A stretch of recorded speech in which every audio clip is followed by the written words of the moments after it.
I'm just days away from closing on a small business. Almost there.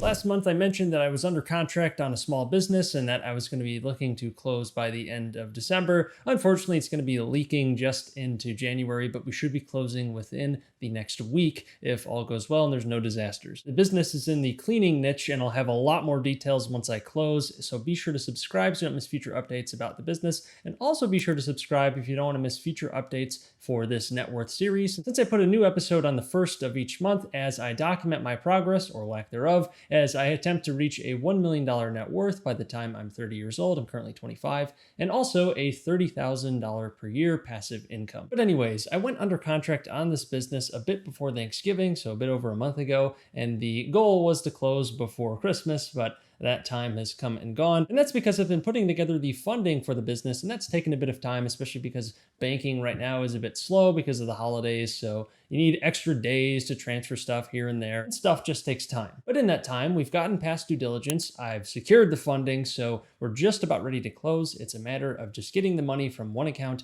into another, which is taking some time because there's holds and delays with new accounts because I just set up a new business, so it takes a bit of extra time. And I'll be taking over that business very soon. How was I able to secure the funding? In this case, because I have a decent W-2 income and I have solid credit, I was able to leverage that in an effort to pull out a bunch of personal loans to put together the money to make the purchase. I opted for this route instead of an SBA loan, mainly because the SBA process takes a very long time. We're talking 3 to 4 months in many cases. So that's a lot of time to actually wait for the government effectively to approve your loan, since all of these loans are heavily subsidized by the government. So they got to make sure it conforms to all of those requirements. Whereas with the personal loan side of things, it only took a couple weeks to get all the money I needed. So even if the loans are a bit more expensive up front, I'm able to make that up with extra income by owning the business for a full additional quarter, basically. So you can look at it that way. And I don't plan on holding these loans to maturity. Instead, I'll be paying them off much earlier than that. And I'll go over the exact terms of all of those loans in just a second. But I might as well get into this month's numbers now. As a reminder, last month, our net worth was just shy of $104,000, which was an increase from the previous month of something like $20,000. As always, let's start with the good stuff, the assets. We have a much larger cash balance than before because I took out a bunch of debt, and that debt is effectively cash right now. Much of this is sitting in a new business account.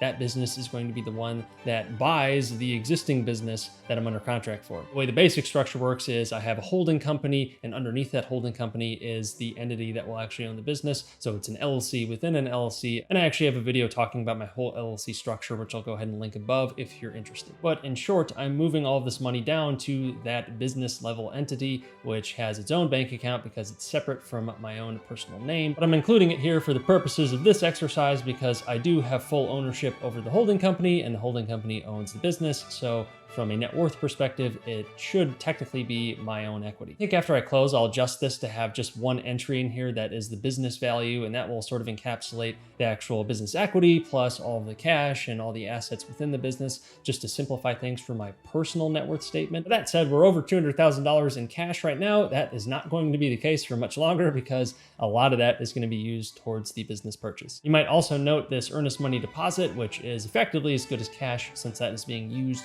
for the purchase. Otherwise, the stock market did not have a very good month, so a lot of my stock holdings are down a fair bit, so that did not help from a net worth perspective, and I'm not really looking to invest that aggressively into publicly traded stocks right now because I'm putting the vast majority of my time, effort, and now money into this new private venture, which I think will be a lot more lucrative than continuing to focus a ton of energy on publicly traded stocks. And I went ahead and bumped up the value a little bit of the Chicago Rental Property 1. That was the first condo I ever bought. The property is probably worth north of $180,000. I had it at $175 last month, but I decided to increase it here because I think the value is quite a bit higher, but I'm not really looking to sell this at any point, so I won't really do much in the grand scheme of things, but I thought I'd include it here because I do think it is worth quite a bit more at this point. But in total, that leaves me just short of $1.3 million in assets. And now onto liabilities. We have some pretty substantial changes here. Let's go ahead and start at the top with credit cards. You'll note that that is a $15,000 balance. That's because I'm actually taking advantage of a 0% interest promo rate from my Fidelity credit card, which I actually haven't used in a while, but I got something in the mail that said, hey, hey, if you use this, we'll let you pay a 4% fee. I think it was 4%. And then you won't have to pay any interest for 12 months. So I thought it was a pretty good trade-off, considering that I could have tried to go get another personal loan that would have a much higher interest rate and probably would end up being much more interest cost over the next year or two versus just paying the 4% fee up front.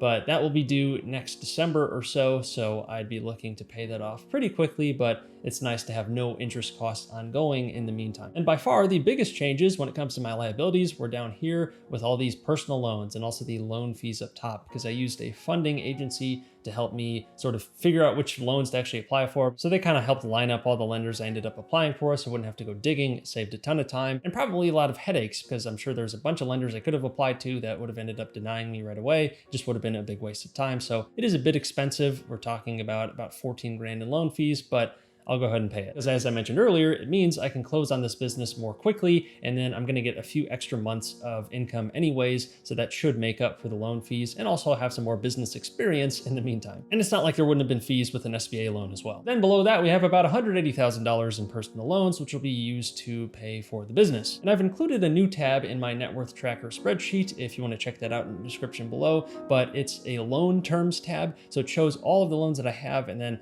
all the interest rates with those loans, the actual payment amount that I have to make each month, and then the terms on all of those loans, and finally the final due date of when the final payment will be made on these loans. Assuming I don't pay them off early, of course, which I do plan to do for many of these. But between all of the new personal loans, it's gonna be something like $3,600 a month in minimum payments to make, with most of these loans being on 5-year terms, a number being on 7, and then one being on 6. So it's between 5 and 7 years for all these loans, with most of them being on 5-year terms, and typically the longer the term, the higher the interest rate. And the interest rates fluctuate between about 8.5 up to 14.5 for the highest one, but most are kind of in that 11 to 12 range on average. So it is a little bit expensive, but there are no prepayment penalties on any of these, so I can pay these off quickly and won't get penalized for that. I would plan on paying a number of these off in the next year, which would improve my cash flow position in a pretty significant way. That's one nice thing about having a bunch of little loans, in that as soon as you pay off one, that completely eliminates the payment, not just increasing your principal payment like it might be with a mortgage. If you pay early on a mortgage, your payment actually doesn't change anymore. You're just paying more towards principal with future payments, but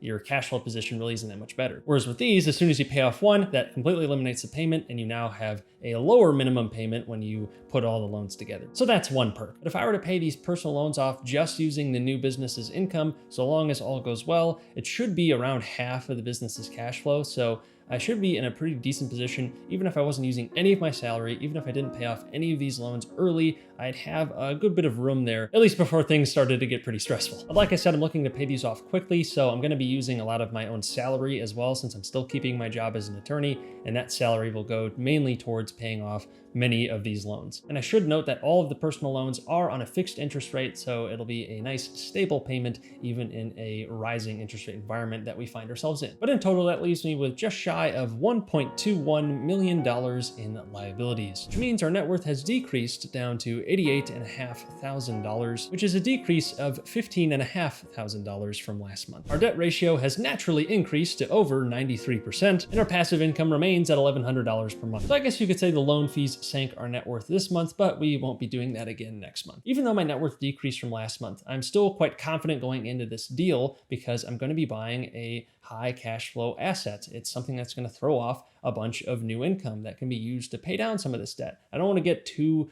crazy from here. This is about as leveraged as I possibly want to get. I don't want to take out a bunch of new debt unless there's just some screaming deal where I'm getting a bunch of money up front in value and it's just an obvious arbitrage opportunity. But I don't really want to take out any more debt because this is starting to get to be a pretty sizable amount that's going to be much more difficult to cover with just salary. Although currently we could cover all of our payments with just salary if we wanted to. But by using this debt to buy a productive asset that is this business, barring my own mismanagement, it should put me in a much better financial position, especially by the end of next year as they get the systems worked out and sort of develop a good routine with this business and ideally grow it a good bit over the next 12 months. And because I don't plan on buying and rehabbing another house in the next year, I should have a pretty solid cash flow position in that the outflows aren't going to be super huge like they were in 2022. And because the business is going to take a lot of my time and energy, I'm probably not going to spend a lot of time thinking about where I should put my income coming in from my job. It's probably just going to automatically go towards debt just to lower that stress level, to give myself some more room for error if things go wrong with the business, or if I want to reinvest into something. If my cash flow position isn't really solid because the debt payments are super high, then I really want to make sure I can do something to address that. I've been talking about deleveraging in this series for quite some time, yet when it comes down to it, I seem to keep increasing my debt as I try to acquire more assets. I think now is the time to really put a stop towards leveraging, and I'm instead going to focus much more on consolidating my position by paying down some debt and getting in a better position when it comes to our debt ratio, which is quite high. I'd want to get that down probably to 80%, I guess, just as an initial target. But really just clearing all of our non-mortgage debt would put us in a really great financial position, but it's going to take some time. But either way, I'm really excited about this business purchase. I'm going to learn a lot through the process. I'm already working on hiring an operator for this business who will sort of be like my general manager, someone who can help me to grow this thing full time. I'm really excited to see where this actually goes. I'm going to learn a lot. I'm repeating myself now, but if you want to stay tuned for that, be sure to subscribe. I'll put up plenty of updates about the whole business journey, the purchase, the actual operations, the strategy, whatever it is, whatever I'm learning, I'm going to definitely put it out there. But also, Happy New Year, everyone. Welcome to 2023. Let's see if this year is as eventful as the last few. But otherwise, like, comment, subscribe, all that great stuff. And until next time, take care.